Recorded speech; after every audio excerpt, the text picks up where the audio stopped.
প্রবাসে যুদ্ধ চলমান থাকা অবস্থার কারণে সেখানে আমাদের রেমিটেন্স যোদ্ধা যারা সংশয় এবং সংকটের মধ্যে অবস্থান করছেন, এমনও হতে পারে তাদের একটা বড় অংশ দেশে ফিরে আসতে পারে যদি যুদ্ধ পরিস্থিতি আরও চলমান থাকে।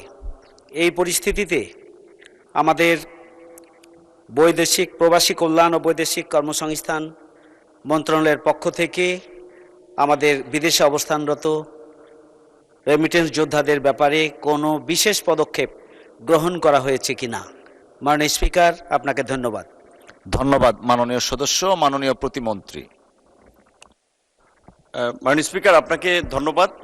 ইতিমধ্যেই মিডল ইস্টের বেশ কয়েকটি দেশ যারা এই সংঘাতের কারণে আমাদের কর্মীরা যারা যেতে পারে নাই, সেই সমস্ত দেশের সাথে আমাদের পররাষ্ট্র মন্ত্রণালয়ের মাধ্যমে যোগাযোগ করে তাদের ভিসার মেয়াদ বৃদ্ধি করা হয়েছে। বাংলাদেশ সরকারের পক্ষ থেকে মাননীয় প্রধানমন্ত্রীর উপদেষ্টা এবং অন্যান্য দেশে আমাদের দূতাবাসের জায়গা থেকেও সংহতি সমবেদনা জানানো হয়েছে সংশ্লিষ্ট দেশকে।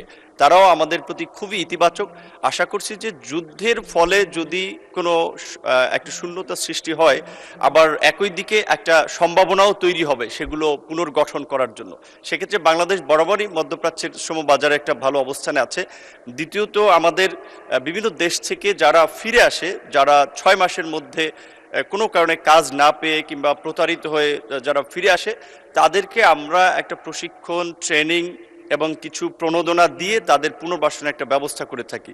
লং টার্মে যারা 2-3 বছর কিংবা এর অধিক সময় ওখানে কর্মরত থাকার পরে দেশে ফিরে আসে অসুস্থতা কিংবা নানান ধরনের সংকট, সেক্ষেত্রে তাদের যে ইন্স্যুরেন্স সুবিধা রয়েছে এবং মন্ত্রণালয়ের পক্ষ থেকেও তাদেরকে নানানবিধ সুবিধা দিয়ে থাকে এবং ওই সমস্ত দেশের অর্জিত জ্ঞান, তাদের অভিজ্ঞতাকে কাজে লাগানোর জন্য আমাদের এখানে একটি প্রকল্প আছে। সেটার মেয়াদ এই বছর শেষ হতে যাচ্ছে, সেটা আমরা আরও বৃদ্ধি করার চেষ্টা করছি এবং আমাদের মন্ত্রণালয়ের পক্ষ থেকে আমরা দায়িত্ব নেওয়ার পরে আমরাও একটা নতুন প্রকল্প নিচ্ছি, যেখানে আমাদের বিদেশ ফেরত, সেটা একটা দুর্ঘটনার কারণে হোক কিংবা ন্যাচারাল কারণে হোক, যে যারা দেশে আসবে তাদের দক্ষতা এবং জ্ঞানকে কাজে লাগিয়ে আমাদের বিশেষ করে ট্রেনিং সেন্টারগুলো, আমাদের মন্ত্রণালয়ের অধীনে প্রায় 110টি টেকনিক্যাল ট্রেনিং সেন্টার বা টিটিসি আছে। এই ট্রেনিং সেন্টারে তাদের একটা কর্মসংস্থান ব্যবস্থা করে তাদের অর্জিত জ্ঞানের মাধ্যমে অন্যদেরকেও সক্ষম করে তোলা, এছাড়াও কিছু কাজে তাদেরকে এনগেজ করার আমাদের সাথে ILO, IOM তারাও সহযোগিতা করতেছে। আমরা কিছু প্রজেক্ট নিচ্ছি। ধন্যবাদ মাননীয় স্পিকার।